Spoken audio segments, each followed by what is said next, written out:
Salut les gars, aujourd'hui on visite Abidjan.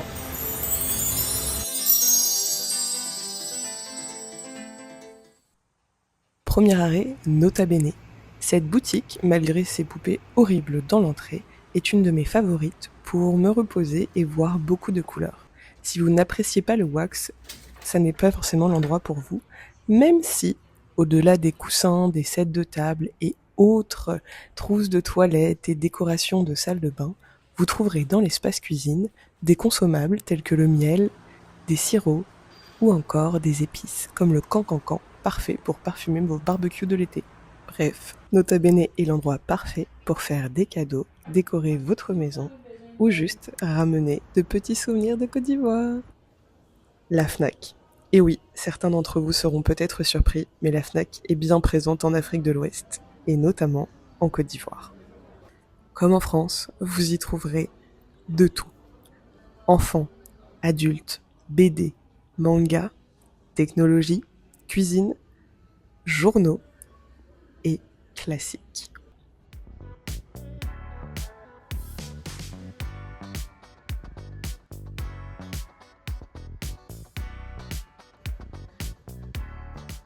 Bien sûr, puisque vous êtes en Afrique, vous aurez aussi des éditions non disponibles en France.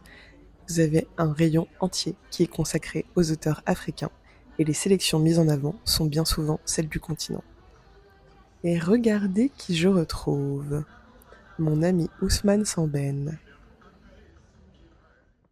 Désormais, mettons-nous en route pour la zone du plateau où nous allons visiter notre dernier lieu, la librairie de France. Le livre que je suis en train de lire peut avoir l'air agréable et joyeux. Je tiens à ce que vous ne soyez pas mépris. Ce livre m'a brisé le cœur. Il m'a cassé en deux, réduit en miettes. Je suis morte de l'intérieur depuis que je l'ai fini. Et ce livre, c'est A Spell of Good Thing d'Ayobami Adebayo, l'autrice nigériane que j'ai attendu de lire pendant 1 an. Heureusement, j'avais un soutien moral en la personne de Camille de la chaîne Mimsly pour cette lecture absolument horrible qui nous a brisé le cœur, mais que je ne peux que vous recommander. Alors pourquoi ? Pourquoi vous recommander un livre qui m'a brisé le cœur ? D'abord parce que je pense sincèrement que l'on lit pour éprouver des choses, pour faire preuve d'empathie et pour entrer pendant quelques pages dans la vie de personnes que nous ne pourrons peut-être jamais croiser ou jamais comprendre. J'ai d'abord entendu un cri d'appel à l'aide à travers ce livre, un cri d'appel à l'aide au gouvernement nigérian pour que les grèves des professeurs cessent, que les écoles publiques augmentent leur niveau, qu'une certaine exigence de réussite soit appliquée et que les cerveaux cessent de fuir pour pouvoir construire un pays meilleur. Mais le génie d'Ayobami Adebayo se résume aussi dans le fait qu'en plus de cette fresque politique anticorruption, elle nous aide à entrer dans la tête de personnes qui font face à différentes catastrophes. La maladie mentale est décrite d'une façon délicate, je pense très vraie et très touchante, bien qu'énervante pour les gens de l'entourage. La puissance de la manipulation, des violences conjugales et comment elles peuvent faire pression dans toute catégorie sociale sur la personne qui est victime, la nécessité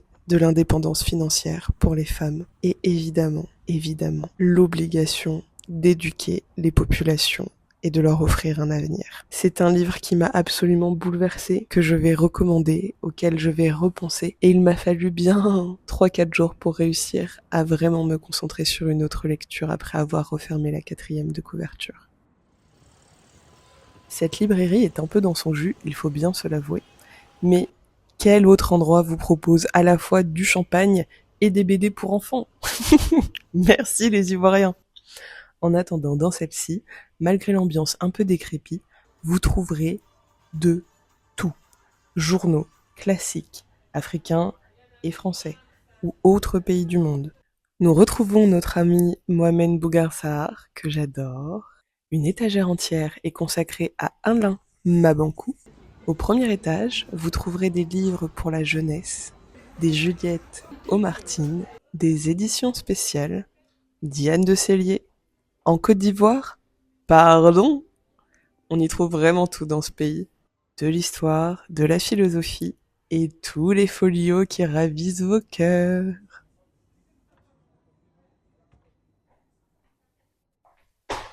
Et voilà, j'ai acheté des livres.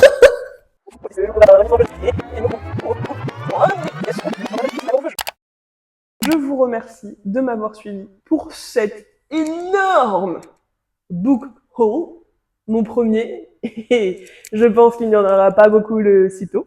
Tu mens, il ment. Catégorie numéro 1, jeunesse.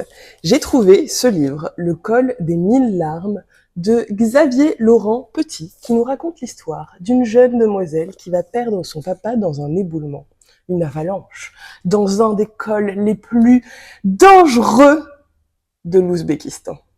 Elle a des rêves qui suggèrent que peut-être ce père est vivant et qui vont nous mener à découvrir le secret du village où ils évoluent. Le Yark de Bertrand Santini, illustré par Laurent Gapaillard.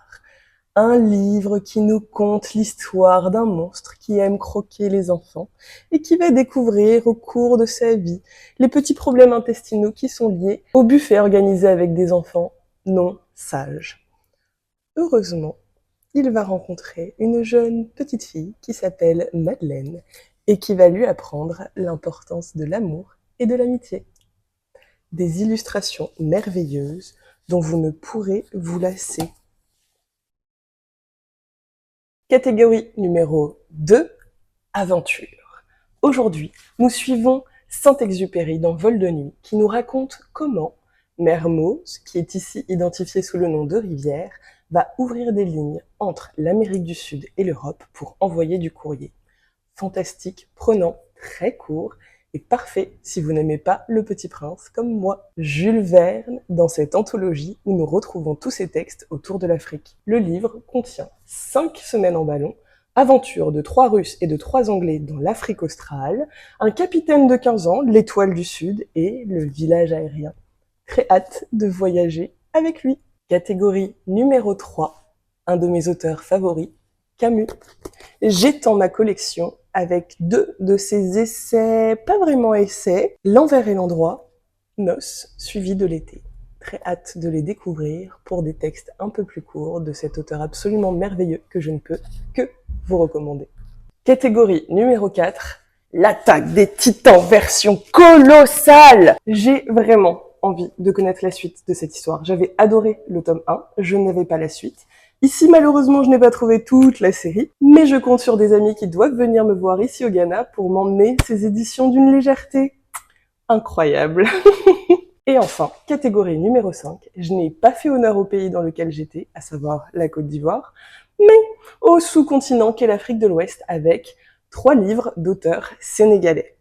D'abord, vous l'avez vu dans le clip et il est revenu à de nombreuses reprises, Au pays mon bon peuple, d'Ousmane Sembène. Et Les bouts de bois de Dieu. J'ai beaucoup apprécié celui-ci et j'ai hâte de découvrir celui-ci. Mohamed Bougar Sahar, dans ce roman que je ne connaissais pas, Silence du cœur, son 2e opus, après Terre Sainte, et je me dois de les découvrir tous les 2. Apparemment, je ne sais pas ne pas acheter de livres. En tout cas, j'espère que ce vlog vous aura plu. Je vous fais plein de bisous et je vous dis bye bye!